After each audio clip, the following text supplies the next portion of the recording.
Hello and welcome to my channel. This side doctor Sonam Yadav. आज का हमारा टॉपिक है पावर ऑफ माइंड, कि आपका माइंड जो है वो कितना पावरफुल है। आज हम इस वीडियो में कुछ एग्जांपल्स के थ्रू समझेंगे। फर्स्टली आप समझिए कि आपका माइंड जो है that is made up of two parts. दो टाइप के माइंड्स होते हैं, आपके दो पार्ट्स होते हैं माइंड के। One is subconscious and another is conscious mind. तो दोनों में डिफरेंस जानते हैं पहले। कॉन्शियस माइंड क्या होता है कि जो भी आप डेली की एक्टिविटीज कॉन्शियसली कर रहे हैं, लाइक आपका मन है कोई चीज लिखने का, या आपका मन है कोई बुक रीड करने का, या कोई चीज पिक करने का, so that is all because of conscious mind, कि वो एफर्ट्स आप कॉन्शियसली डाल रहे हो। So that is work of conscious mind. Subconscious की जब हम बात करते हैं, जो चीजें ऑटो पायलट मोड पे जा चुकी हैं, लाइक आपका डाइजेस्टिव सिस्टम, आपका सर्कुलेटरी सिस्टम, आपका नर्वस सिस्टम, सो ये सब जो सिस्टम्स आपकी बॉडी में चल रहे हैं, जो आपका मेटाबॉलिज्म चल रहा है बॉडी के अंदर, so that is all because of subconscious. Means उसमें आपको एफर्ट्स डालने की जरूरत नहीं है, वो ऑटोमेटिकली हो रहा है। अनदर आप जनरल लाइफ का एग्जाम्पल लेते हैं तो दैट इज ड्राइविंग, कि जब भी आप ड्राइविंग कर रहे हैं, बहुत ज्यादा मास्टर जो पर्सन है जो ड्राइविंग कर रहा है, उसको पता भी नहीं चलेगा वो अपनी एग्जैक्ट लोकेशन पे कब पहुंच जाएगा। मीन्स वो जो एफर्ट्स है वो सबकॉन्शियसली डाल रहा है। मीन्स सबकॉन्शियस से उसका ड्राइविंग स्किल्स काम कर रही हैं।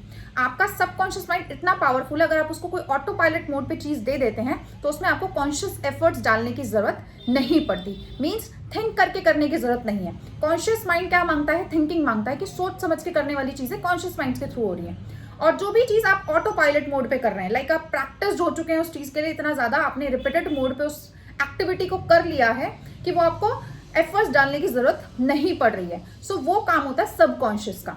सो ये जो दोनों माइंड्स हैं, दीज आर सो पावरफुल। तो इससे हम एक स्टोरी से इसका समझेंगे कि ये एक पर्सन होता है कि जो बहुत बड़ा क्रिमिनल होता है, उसको कोर्ट में जब बुलाया जाता है तो जो जज होते हैं वो जजमेंट देते हैं कि आपको फांसी की सजा दी जाएगी। तो वो जो पर्सन है वो फांसी की सजा सोचकर उसका माइंड में बिठा लेता है कि अब मुझे इस पर्टिकुलर डेट पर फांसी की सजा होने वाली है। मीन्स उसके माइंड ने एक्सेप्ट कर लिया उस स्टेटमेंट को, जो जज ने स्टेटमेंट दिया कि इस पर्टिकुलर डेट को आपको फांसी की सजा होगी।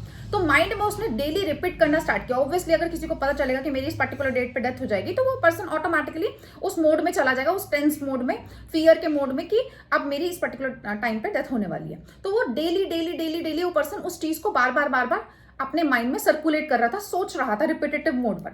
तो जब उसका पर्टिकुलर डे आने वाला होता है, उससे एक दिन पहले उसको बुलाया जाता है ये पूछने के लिए कि पर्टिकुलरली कि आप के पास दो ऑप्शंस दिए जाते हैं, आप या तो स्नेक बाइट से मर सकते हैं, या फिर आप जो आपको नॉर्मल बोला गया फांसी से मर सकते हैं।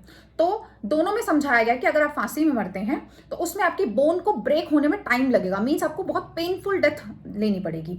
सेकंड ऑप्शन जब वो स्नेक बाइट का ऑप्शन देते हैं तो उसमें बताते हैं कि आपको सडन स्नेक जो है वो बाइट करेगा और आप ऑन द स्पॉट खत्म हो जाएंगे। मीन्स आपका पॉइजन तुरंत फैलेगा और पेन नहीं होने वाला उसमें, वो पेनलेस डेथ है। तो दो ऑप्शन दिए, एक पेनलेस डेथ के और एक पेनफुल डेथ के। सो उस पर्सन को था कि अगर मुझे डेथ लेनी ही है तो मैं पेनलेस डेथ की तरफ जाना चाहूंगा, मैं पेनफुल डेथ नहीं लेना चाहता। तो उसकी बात पे एग्री होकर नेक्स्ट डे के लिए उसको बोला जाता है कि इस पर्टिकुलर टाइम पे आपको आना है। जिस पर्टिकुलर टाइम पे जब वो जाता है तो उसको एक चेयर पे बिठाया जाता है, कि जहां पर उसको फेस कवर किया जाता है। मीन्स आप अपनी डेथ खुद से नहीं देख सकते, ऐसा होता है। तो फेस उसका कवर किया जाता है ब्लैक क्लोथ से, और सामने कोई पर्सन खड़ा होता है स्नेक लेकर। उसने देखा कि वो सामने पर्सन स्नेक लेकर खड़ा है, सडन उसका फेस रैप किया जाता है ब्लैक क्लोथ से, और साथ में उसके एक पर्सन खड़ा होता है जिसने क्या किया, निडल प्रिक करता है। वो स्नेक से उसको बाइट नहीं करवाया जाता, उसको निडल से प्रिक करवाया जाता है। जब उसको निडल से प्रिक करवाया जाता है तो ऑन द स्पॉट उस पर्सन की डेथ हो जाती है। जब उस पर्सन को रिसर्च के लिए भेजा जाता है तो उसके माइंड में उस पर्टिकुलर स्नेक का पॉइजन होता है। मीन्स वो जो पॉइजन था वो ऑन स्पॉट नहीं बना है, वो पॉइजन उस बंदे ने खुद क्रिएट किया है उसके माइंड में, कि तुरंत ही वो पॉइजन बन गया और तुरंत ही उसकी डेथ हो गई। मीन्स उसने डेथ को पहले से ही डिसाइड किया होता। That is the power of your mind. Means जो भी चीजें आप रिपीटेटिव मोड पे, जो भी चीजें आप डेली डेली सोच रहे हैं माइंड के साथ, वो मैनिफेस्ट होने की पूरी चांसेस होते हैं कि 100% वो चीज मैनिफेस्ट हो ही जाएगी, अगर आप उसको पॉजिटिव वे में रिपीट कर रहे हैं। मीन्स सिंपल एक ही स्टेटमेंट आपने लिया, उसको आपने 50 बार रिपीट कर दिया, मीन्स वो आपकी लाइफ में रियलिटी में जरूर आएगा।